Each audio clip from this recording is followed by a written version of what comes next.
So it finishes Manchester United 2, Galatasaray 3. Just to remind you what that means in the group, we saw Bayern Munich beat Copenhagen, and we'll be discussing that later on in the show. But Manchester United pointless after 2 matches. That win for Galatasaray moves them up. You could just say second. Manchester United pointless. Well, it's just pointless. Moves them up to second in the table. Wow, Craig, they're 2-1 up. You think, okay, maybe they can kick on here, get the 3 points, turn a little bit of a corner. Can I throw in a positive to start with? Oh, here we go. Of course. Well, Rasmus Højlund was excellent today. Now, let me take the sledgehammer out. Okay, well, that was how many seconds? Didn't last long. Six defeats in 10. 3 teams that they've beaten, apart from the Carabao Cup, which was Palace B-side. Wolves, who outplayed them. They needed a shocking decision with a non-penalty call and a host of chances from Cunha missed. Nottingham Forest, another relegation threatened side this year, for sure, along with Wolves, who were down to 10 men.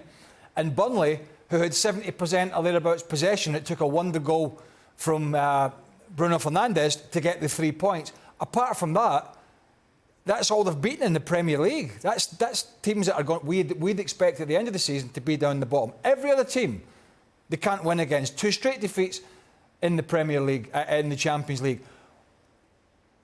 Why is Amrabat still playing left back? Right? I know he's struggling in that position, but he has Harry Maguire on the bench. Put Harry Maguire into the middle of the defence along with Rafael Varane. Put Diego Dalot to left back because he can play there, and stick Victor Lindelof at right back. Right? As a worst case scenario, right? You're not going to get anything going forward, particularly from that, but you're going to get 2 natural midfielders in there, and you're going to be able to shore up the midfield, right? At the moment, they can't keep a clean sheet against anybody who's anywhere near decent. And by the way, Galatasaray are not a great side. They're not a great side. You look at their record in England, when they travel to play English teams, it's awful. But how does Amrabat feel coming in and having to be asked to play in a horrible team and a horrible position, and then gets himself in those positions like he did from the throw-in, where he tries to get tight, he gets spun in behind, there's a goal. Then he tries to play a ball out, he's 5 yards deeper than everybody else, it's headed back, and it's a goal. The manager has to take blame here as well. The manager, and by the way, I saw his interview with one of the UK broadcasters, and he was like a rabbit in the headlights. He knows that United don't really have the money if even they wanted to fire him, right? And I'm not suggesting they are or they should, but B, he needs to start getting some wins from somewhere, or this house is going to come crumbling down. If we press the reset button, this is what's going to happen, because we know that we can do this well. That doesn't exist. The other thing I'll say, you know this is a team in trouble when they went up twice in this game at home. And what good teams do whenever they go up in a game, and you know it's an emotional game, you know it's emotionally charged. Hey, it's a conversation that happens in every team at every level. Next 5 minutes, guys. Next 5 minutes. Let's be solid. Let's be good. Let's be organized. Let's get behind the ball. Let's make sure that we're winning balls in the attacking half, and we're keeping the ball in the attacking half for the next 5 minutes. What happened in the next 5 minutes for both of these occasions? They give up goals. And not just any goals. Goals that go right down the middle of the field, that go right down the middle of the center back pairing, that go right down the middle of the spine of this team, if you can call it a team, because they don't look like a team, and that's part of the issue. And so it tells me that there is fragility in the squad because of a lack of confidence. There's fragility in the squad because of a lack of talent as well. And then the manager, who's supposed to be getting the attention of the players, that information is not getting through. And so therefore, we have a vicious circle of nonsense. They got Brentford, Sheffield United, then Copenhagen, then Man City. Right? Now, Man City are not playing great at the moment. You know, we've watched them a lot in the last couple of weeks, in particular, Carabao Cup, and then watched them at Wolves at the weekend. Got a lot of injuries themselves, but their problems are very thin compared to the other side in Manchester. You know, Brentford's a pretty tough game for anybody, particularly a side playing like this. Sheffield United, Newcastle showed the cannon fodder. Copenhagen just don't have the budget of a Manchester United. They're one of the weaker teams, if not the weakest, in this group. That puts an added pressure on. You think so, as opposed to the opposite, as to maybe the less quality in the opposition means we can maybe regroup and try and get a little bit of momentum? Well, no, because it's either a win-win or a lose-lose. Because Look, if they go and get beaten by in Munich, which they did, and by the way, the scoreline was tight, but the performance wasn't, nobody really bats too much of an eyelid unless it's 6-0, right? Because really anybody that watches Man United, even though Bayern are not playing great, knows they can't go there and compete at this moment in time. They're just not up to it. But we've sat here for almost since the start of the season and said, Casemiro needs help. So Amrabat comes in, he's finally fit a couple of weeks ago, or whatever it was, and yet he still persists in playing him at left back because he's got a problem there. When he has to find a way to get him in there, which is not going to help now because he's going to have some suspensions, Casemiro with a red card, but he needs to find a way to get him in there to get him some help. He's got to juggle, whether it's playing a back three or, as I mentioned, Maguire in, Dalot left, Lindelof right, shore up the back line, two rugged midfielders, and then we go from there. That might at least get you something. Because at the moment, they're getting nothing unless they play the poorer teams in the Premier League. Manchester United are not picking up any points. Do they get out of this group? Oh, I mean, that means going to Galatasaray and getting a result there. That means you need some mental toughness to go there because it's a difficult place to play. Does this team have mental toughness in them? I just highlighted that that's not quite the case. I don't think so. What do you think?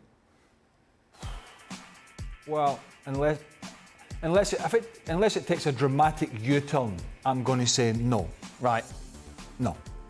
Gab, we heard Craig mention those upcoming fixtures. Are we in any sort of situation where a conversation could be had that if things don't go right against Brentford, against Sheffield United, against Copenhagen and against Manchester City, that Ten Hag won't be at the club? No, I think it's premature because if Ten Hag were here, he would point out that, there were some positives as well. And some of those defeats, and by the way, they lost to Spurs, they lost to Arsenal, they lost to Brighton, they lost to three pretty good teams in there, and their fixture list will get better. And even against Galatasaray, first 15 minutes perhaps, they created their chances and things could have gone a different way. So I think Ten Hag will peddle this message, and then he'll peddle the message of all the people who are missing, and he'll be accurate on that one because they do have a lot of people missing, and he's not playing with the players he wants to play. So no, I think it would really need to be, losing all those games you mentioned, something like that. For his position to go into peril, because I don't think there's any appetite on the part of the owners to go down another rebuild now with all the uncertainty over the club's future in terms of ownership still out there. So I would say no, things would have to get really, really, really bad before they start thinking about changing managers. Can you use the players that are missing as a valid excuse? Show me a manager that doesn't use an excuse. I mean, we hear them all the time now, whether it's travel or, rest days or whatever. But he has to find a way. And that's the beauty of the job, that you have to find a way. And don't forget, he's bringing on the likes of Christian Eriksen and others who he has on the bench. He's left, Harry Maguire's an England international. He's played in a World Cup semi-final. At the end of the day, you have to find a way to get through the moment until you get your preferred players back, and he's not doing that. It's not opinion, that's factual. He's not coping at the moment with the players that he's got. Galatasaray, I think I saw a stat earlier, they've got one win in the last 17 trips to England, right? Something like that. Okay, so, Gab, are you okay? You sound like you're drowning. No, look. No. For me, the concern, I know the reality. You manage United, you have to both grow towards building the United side you want to build, and you have to get the results while doing it because you have to finish top four and keep the forward momentum and all that jazz. But frankly, what concerns me more is even when United do it and do well, I don't see the growth. This United team, even last season when they finished third in the cup final and then all this nonsense. They weren't playing like a Ten Hag team. They weren't playing like the Ten Hag teams that we saw at Ajax, which is what got Ten Hag the job. Now, you can say they spent the money foolishly or whatever else. Maybe that's the reason. Maybe he's so preoccupied with results that he chases the results, maybe at the expense of trying to build the team or the style of play. And then insult to injury, he doesn't get the results either. But for me, what would concern me more is the performances. This team still looks nothing like, even when they win, they don't look like his Ajax team.